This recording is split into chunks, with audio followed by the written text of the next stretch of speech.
We asked, where's there a community that is ready, that's done enough planning work, that has enough leadership, that they're ready to engage in a super fast track process like this, so that you could really demonstrate what a true community-based resilience planning effort is like. And as we started to look into Hunts Point, because so many people pointed us in the direction of that community, we saw how well the existing plans aligned with the idea of an integrated flood protection system, and also just how much capacity and life there was there, and that it was coupled with this enormous regional vulnerability of the food center.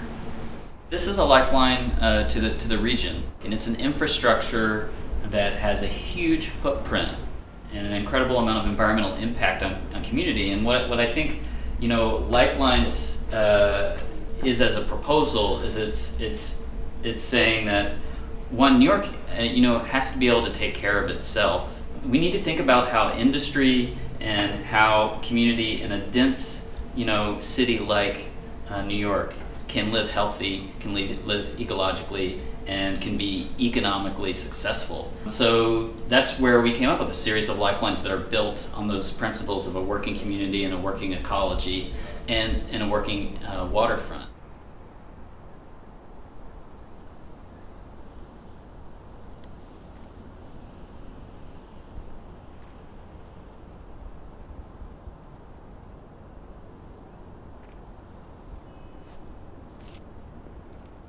It is New York City's food supply.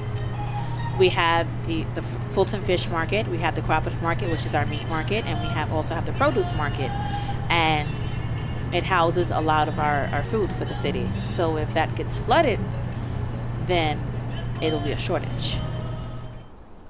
How do we look at this industrial infrastructure in a more progressive way before disaster strikes, so that we're being proactive and preventative as opposed to merely reactive? How can we avoid being the Rockaways or Staten Island, where you had people die in their own homes?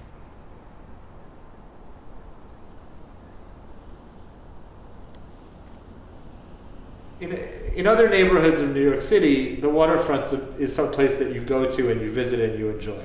The South Bronx has got a fantastic view. I look out my window, this is a beautiful, outstanding view if people were able to use it and people were able to enjoy it. Unfortunately, what you have at the shore's edge are wastewater treatment plants, and there used to be some other very noxious facilities. We spent a lot of time in Hunts Point looking along the water's edge, and when we were thinking about how we designed for this edge, that it's not just protection, but that we can actually restore some of the ecology to the river and to give some room to the river to restore some tidal dynamics. Hunts Point is the poorest zip code east of the Mississippi, and the need for services for social, emotional, academic, and everything in between is no greater than it is here in Hunts Point. The Bronx River has very slow energy, it has mud flats, it's got a very shallow depth except for the navigable channel. It's the place where all of these oyster reefs and habitat projects have really worked well. It's a place where you can kayak and sail because the water energy is not too high. So you can get out on that surface. You have blue space instead of just green space. And so a lot of the levee is about having features like the boathouse and a kayak launch and all of these things that allow people to get out into that park space that's much bigger than the Greenway. The Levee Lab is an idea about experimenting with all of the materials of the working waterfront.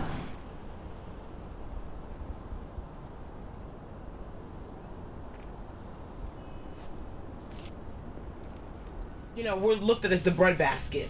So we get tons of food that comes to this community, but we don't have access to that food. There should be the Hunts Point open market. There is a lot of security, and security for good reason, but we needed an open market that the neighborhood could come to, and that people as a whole New Yorkers could come to see this open platform. We want to make this a go-to destination, because I think if this becomes a go-to destination, not just us, but even meat and produce will benefit from it. If this is going to be where the food is, then this is where the people should be. As this levee protection comes in, it needs to set the stage for actually allowing the industry to open itself up a little bit. And one of the ways that we saw it here was this fish market that would be right here, where you could get the freshest seafood in all of New York. We're not just trying to protect it, we need to have it online when disaster strikes. When Hurricane Sandy or Superstorm Sandy, whatever you want to call it, hit New York, we had damages, but this area was spared because we were at low tide. Had we been at high tide, we would have been underwater. And this market supplied at its time of need New York City and its residents. We were able to gather strength here, and people volunteered and merchants stepped up to the plate. We were able to supply people in need with food the first day after the storm. And we would not have been able to do it if we were underwater, if our trucks had been damaged, if our facilities had been damaged. We would have not been able to receive the products from the growers to do it. And we supplied Long Beach, Rockaway, Staten Island, New Jersey, Hoboken.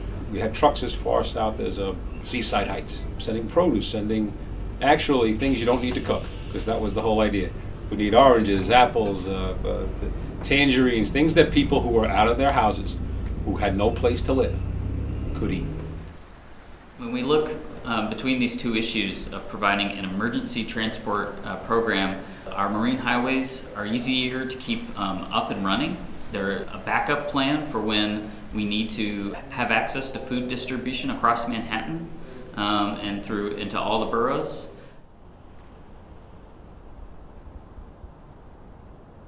We looked at actually an energy project that would make sure that there's backup energy when the whole grid goes down, and also this comprehensive microgrid program where we could develop a tri-gen energy plant that would recycle heat waste energy, that would work with a cleaner fuel source, and that would make sure that the markets actually have lower energy bills.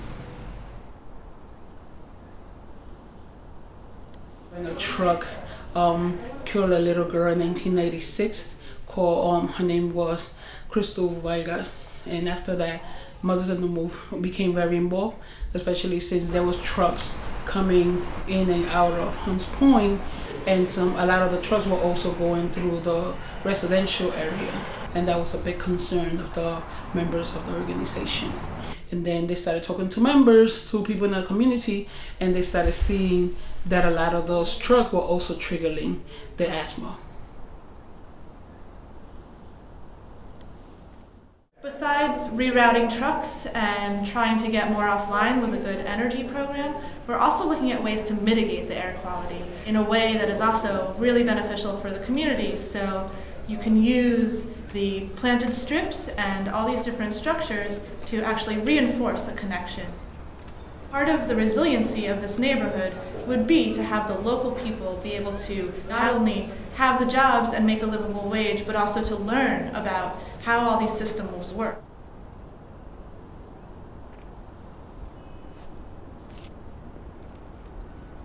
I mean, the average medium income can certainly increase if more residents are working in the industrial zones. Which one? It was at the time. It was, and I still as it today. Yeah. It was the only affordable neighborhood that I could do my business. This is a very special place to start up a business because you also have access to everywhere and the tri-state area right from here. One thing I will say about the market, that if you come in there and you show your work study, they will move you up. You know, I know a lot of my friends down there that was like porters, and now they're like foremen, some of them even salesmen. I was born and raised in Hunts Point. I started as a porter, now I'm a foreman. This is one of the best decisions I've made. I love this job, and this is my future, working at Natal and Natal. This is a community that 35 years ago was burning down around itself. Right, Howard Cosell said the Bronx is burning. Yeah. You know, you had Jimmy Carter come here and walk through Charlotte Street, and people wrote this community off. Yeah. And so I do this work because I'm inspired by the other folks who stayed around, who put the fires out when other folks weren't doing it, who saved themselves when nobody else is willing to come through and save them. That makes these people rock stars. That we've invested in ourselves. We deserve to be invested in, so that our kids have the potential to be innovators. I don't think that I'm necessarily special. I think that I've maybe had some resources and experience that people in this community haven't had, and it's made all the difference, and it's made me be able to be crazy enough and arrogant enough and entitled enough to do this. We need more of that in our community, because if we don't get that light that we have is going to go out.